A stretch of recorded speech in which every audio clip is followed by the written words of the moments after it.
तपश्रद्धेयेऽप्युपवसन्त्यरण्ये शान्ता विद्वांसो भैक्षचर्यां चरन्तः सूर्यद्वारेण विरजाः प्रयान्ति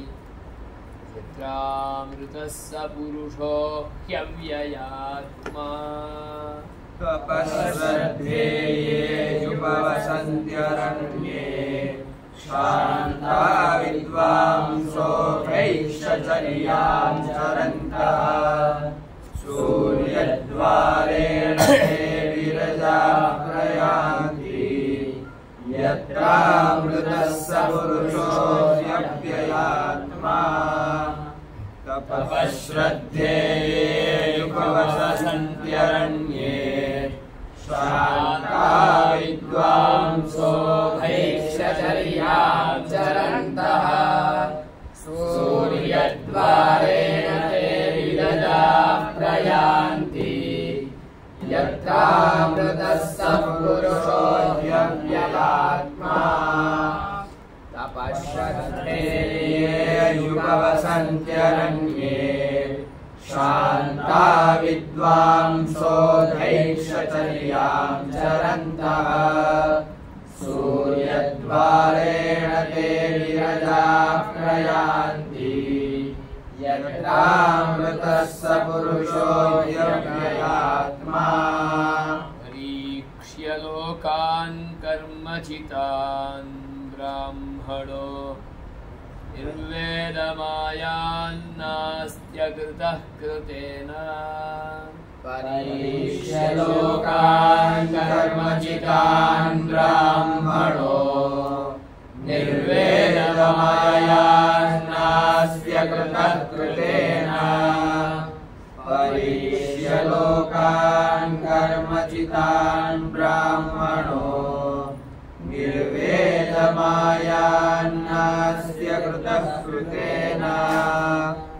परीक्ष्य लोकान् कर्मचितान् ब्राह्मणो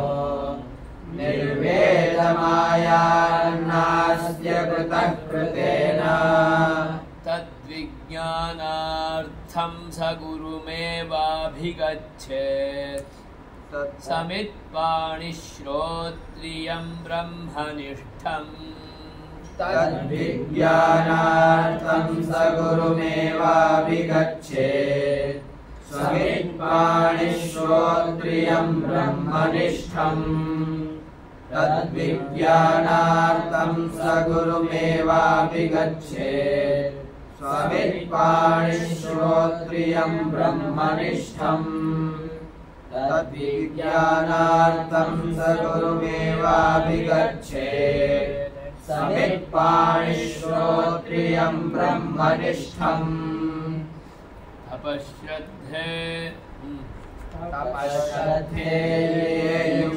तपश्रद्धेयेऽप्युपवसन्त्यरण्ये शान्ता विद्वांसो भैक्षचर्यां चरन्तः सूर्यद्वारेण ते विरजाः प्रयान्ति यत्रामृतः स पुरुषो ह्यव्ययात्मा परीक्ष्य लोकान् कर्मचितान् ब्राह्मणो निर्वेदमायान्नास्य कृतः कृतेन तद्विज्ञानार्थं स गुरुमेवाभिगच्छेत् समित्पाणिश्रोत्रियं ब्रह्मनिष्ठम् तस्मै स विद्वानुपसन्नाय सम्यक् प्रशान्तचित्ताय शमान्विताय तस्मै स विद्वानुपसन्नाय सम्यक् प्रशान्तचित्ताय शमान्विताय तस्मै स विद्वानुपसन्नाय सम्यक् प्रशान्तचित्ताय शमान्विताय तस्मै स विद्वानुपसन्नाय सम्यक् प्रशान्तचित्ताय शमान्विताय येनाक्षरं पुरुषं वेद सत्यम्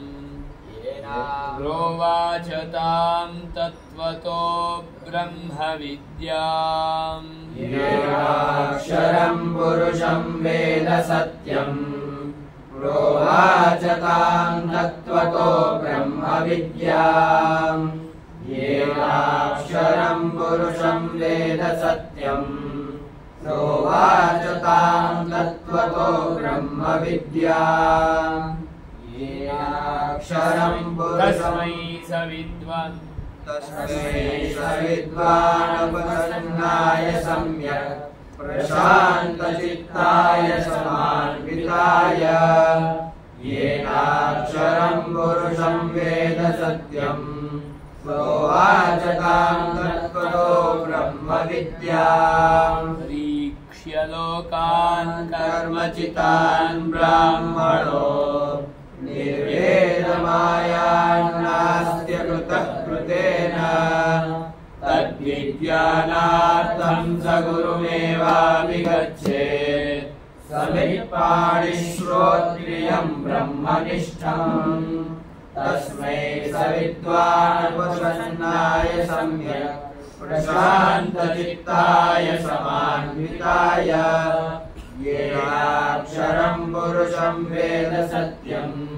प्रोवाच तां तत्त्वतो ब्रह्मविद्याम् अपश्रद्धेये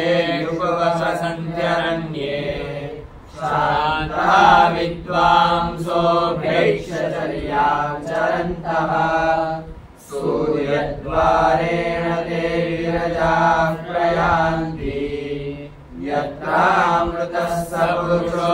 व्यव्ययात्मा परीक्ष्य लोकान् कर्मचितान् ब्राह्मणो निर्वेदमायान्नास्त्य कृतः कृतेन तद्विज्ञानार्थं स गुरुमेवाभिगच्छेत् समित्पाणिश्रोत्रियं ब्रह्मनिष्ठम् तस्मै सविद्वानुपसन्नाय सम्यक् प्रशान्तचित्ताय समान्विताय येनाक्षरं पुरुषं वेद सत्यम् प्रोवाच तां तत्त्वतो ब्रह्मविद्याम् तदेतत्सत्यम्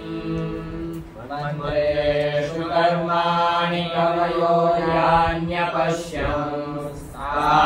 त्रेतायां बहुधा सन्ततानि तान्याचरथन्यतं सत्यकामाः एषवः पन्था सुकृतस्य लोके यदा लेखायते यर्चिः समिद्धे अव्यवाहने तदाज्यभागावन्तरेण आहुतिः प्रतिपादयेत् श्रद्धया हुतम् यस्याग्निहोत्रमदर्शमपौर्णमासम् चातुर्मास्यमनाग्रयणमतिथिवर्जितम् च अहुतमवैश्वदेवमविधिनाहुतम् आसक्तमांस्तस्य लोकान्यस्ति